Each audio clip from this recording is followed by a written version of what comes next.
Madame, Monsieur, bonjour. Bienvenue dans le 12-30 sur RTI2 au sommaire. La mairie d'Abobo ferme définitivement l'ancienne casse d'Anador, une décision prise en présence des forces de l'ordre. On en parle dans le développement de ce journal.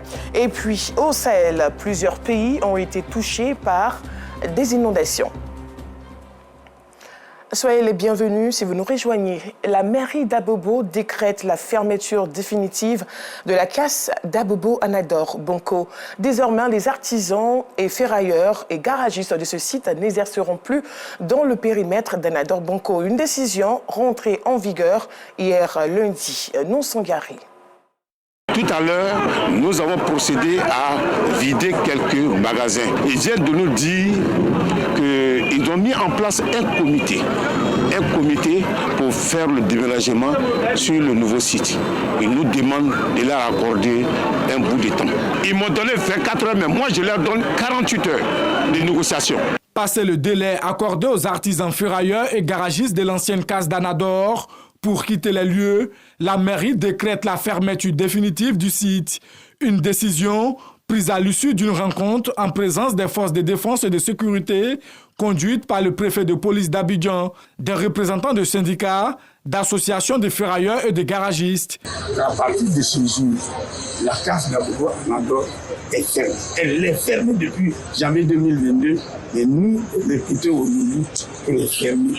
C'est définitivement fermé. Toutes les dispositions seront prises pour que la case soit totalement fermée. C'est depuis janvier 2022 qu'un arrêté municipal a été pris pour interdire toute activité des ferrailleurs et garagistes dans le périmètre d'Anador Banco. En dépit de cette décision, ces ferrailleurs et garagistes continuaient d'exercer leur activité jusqu'au 13 août, où des violences ont éclaté entre ces derniers et la police municipale à la suite d'une opération de déguerpissement. Ces ferrailleurs sont invités à occuper le nouveau site de la casse d'Abobo Ndotré. Un reportage, comme je le disais à l'instant, de notre reporter Non Sangari. C'est un carrefour stratégique situé à plus de 40 km d'Abidjan. Le carrefour d'Azaguié abrite un marché bien fourni en produits vivriers, un marché essentiellement tenu par des femmes. Il permet également aux voyageurs de s'approvisionner à moindre coût. Notre reporter Non Sangari et Gilles Tonien y ont fait un tour. Voici le reportage. Carrefour Azaguié, porte d'entrée d'Abidjan par l'est de la Côte d'Ivoire. Ce carrefour abrite un marché fourni en produits vivriers. Rachel vend en ce lieu depuis une quinzaine d'années. Je vends les pamplemousses, oranges, en gros je vends les fruits. Je suis là, ça fait 15 ans. Moi je viens ici à 8 h, jusqu'à 20 h je suis à la maison. Le choix de ce carrefour pour la vente de produits vivriers n'est pas fortuit. C'est un coin stratégique, c'est un grand carrefour. Donc c'est pourquoi on est là pour vendre. Ici, à peu près tous les véhicules passent. Il y en a qui quittent Abidjan, il y en a qui quittent Azopé, à l'intérieur du pays. Il y en a même qui quittent aussi dans le village pour venir faire les achats ici. Tout le monde est client ici. Une bonne opportunité d'affaires également pour les clients. Je viens d'Abangourou. Je vais en famille à Abidjan. J'ai marqué un arrêt sur ce marché parce que je pense que c'est intéressant. Il y a pas mal, le marché est bien fourni. C'est vrai que je voulais les escargots parce que c'est Azaguié, mais il n'y en a pas. Là, je suis en train de prendre quelques patates pour la famille à Abidjan. Le coût est acceptable. Je pense que c'est bio et donc je préfère prendre ici. Cependant, en dehors du week-end, il est difficile pour ces commerçants d'écouler leurs produits. Les lundis, les mardis, c'est pas trop ça. Les gens ne voyagent pas beaucoup. Les week-ends, la vendredi, samedi, dimanche, ça marche. Les week-ends, il peut avoir au moins 70, 80 000. Les gens, c'est trop, souvent 20 000, 30 000. Ça ne sort pas même. En dehors des week-ends, là, c'est un peu difficile. Il n'y a pas assez de véhicules qui passent. Voilà, ceux qui viennent faire les achats, là, la plupart du temps, c'est les week-ends, là, ils sortent. Souvent, on peut gagner 150 000, souvent, on peut gagner 100 000. Si ce n'est pas les week-ends, là, c'est un peu lent. Ce commerce de produits vivriers est l'activité principale des femmes d'Azaguié, mais aussi des femmes des villages environnants. Une activité qu'elles exercent depuis des années pour subvenir aux besoins de leurs différentes familles. Parlons une fois de plus de la casse d'Abobo Anador. C'est désormais fait. Les autorités ont démarré la phase de démolition. Restons une fois de plus en compagnie de Nour Sangaré. La mission de ce jour est une mission express, une mission où on ne doit pas reculer. Voici la mission. Les forces de police et de gendarmerie sont déjà disposées. Ils sont déjà au niveau de la casse. Ce n'est que vous qu'on attend pour démarrer l'opération. La mairie d'Abobo a décidé de passer à la phase opérationnelle de la fermeture définitive de l'ancienne casse d'Anador Banco. Tôt ce matin, les bulldozers se sont retrouvés dans le périmètre de ce site, des artisans ferrailleurs et garagistes pour une opération de déguerpissement.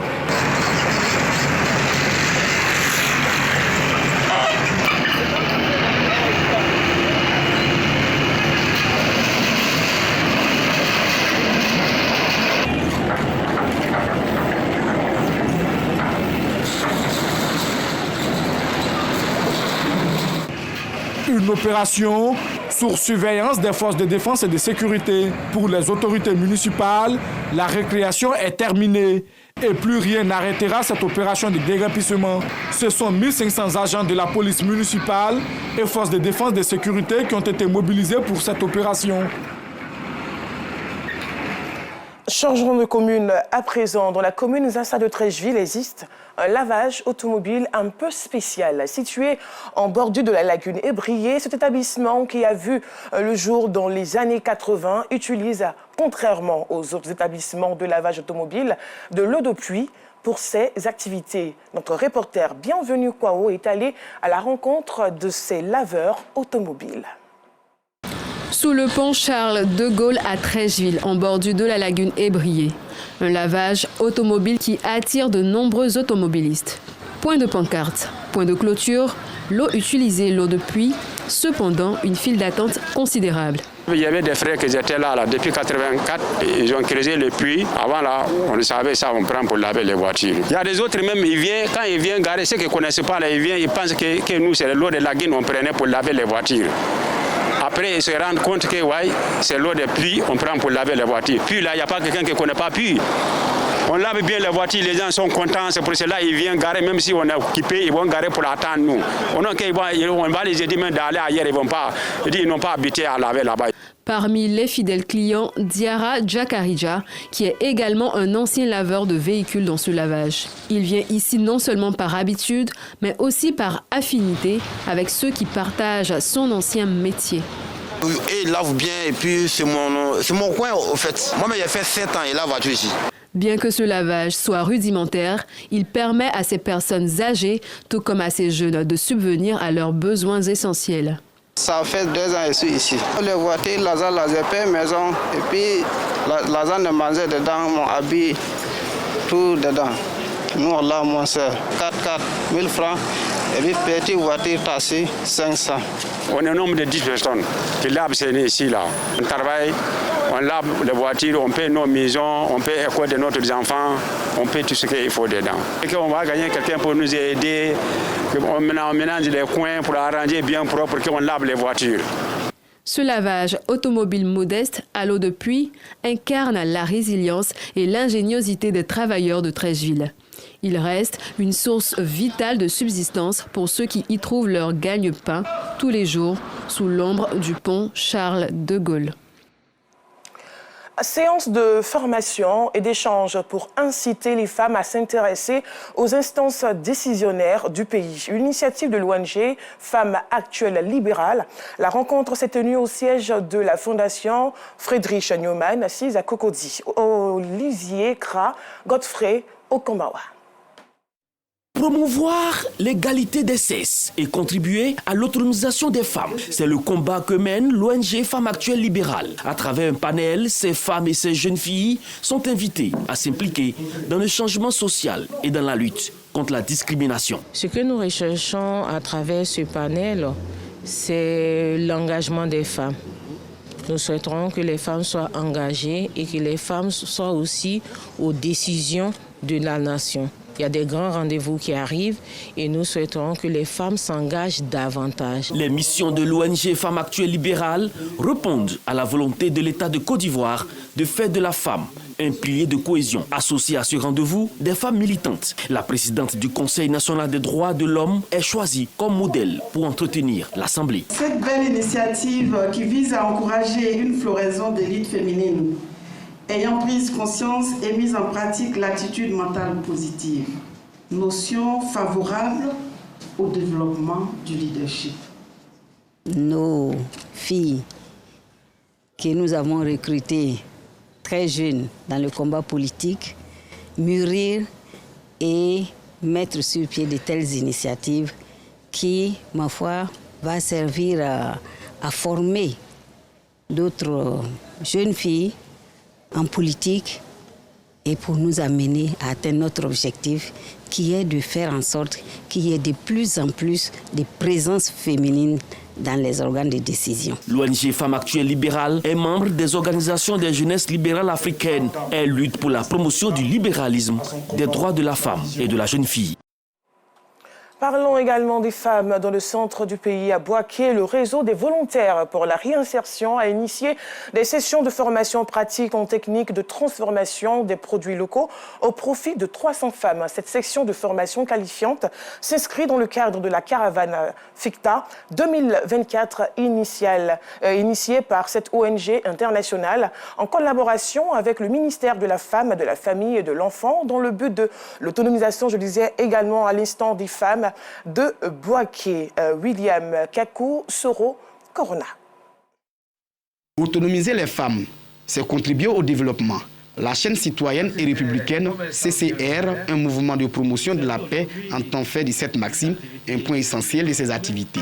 Autonomisation de la femme, c'est le thème d'une causerie débat organisée à Bouaké. À cette rencontre, plus de 200 femmes sont instruites sur l'entrepreneuriat et sur le fonds d'appui aux femmes de Côte d'Ivoire FAFSI. Un fonds mis en place par la première dame de Côte d'Ivoire, Dominique Ouattara, pour permettre aux femmes d'accéder à des ressources financières à coût réduit en vue de créer ou renforcer des activités génératrices de revenus. Aujourd'hui, une femme qui n'exerce pas une activité génératrice de revenus est exposée à beaucoup de vulnérabilité. Cette conférence, pour les outiller, à pouvoir réaliser une activité pour celles qui n'en ont pas, mais surtout celles qui en ont, renforcer les activités pour pouvoir les rendre beaucoup plus dynamiques. Une causerie débat bien appréciée par les participantes. Lors des échanges, le président de la chaîne citoyenne et républicaine annonce la mise en place d'une chaîne d'entraide pour les femmes.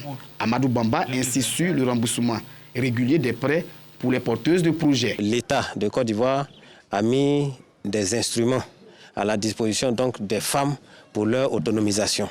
Il est important pour nous de faire bénéficier de ces avantages et de ces privilèges. Créée en 2022, la chaîne citoyenne et républicaine soutient les actions de développement et de cohésion sociale du président de la République, Alassane Ouattara. Les populations du village de Dema ont vécu des difficultés d'électrification durant de nombreuses années. Aujourd'hui, ce cauchemar est devenu un souvenir pour les habitants qui vivent désormais avec l'électricité. Un rêve devenu réalité grâce aux fils et filles 4 du village. Reportage. Le village de Dema, situé à 46 km de Deloa, enregistre, selon le dernier recensement de la population, plus de 500 000 âmes. La question d'adduction en eau potable résolue, les habitants sont confrontés aux difficultés d'électrification du village. Fort heureusement, ces derniers mois, le village a bénéficié d'un projet d'électrification. Abraham Kolia, président des jeunes, a eu du mal à s'offrir un compteur d'électricité pendant un bon moment. Pour avoir un compteur, c'est un peu difficile à Dema. Le compteur coûte près de 100 000 et puis difficilement ça vient. À la tombée de la nuit, la population craint l'insécurité. Les voyageurs qui regagnent le cocon familial ne se sentent pas en sécurité. C'est le cas de ce cheminot à la retraite. Avant, quand tu quittes Abidjan, il y a des cas qui arrivaient ici à 1h du matin, 2h du matin, et puis bon, on a des problèmes.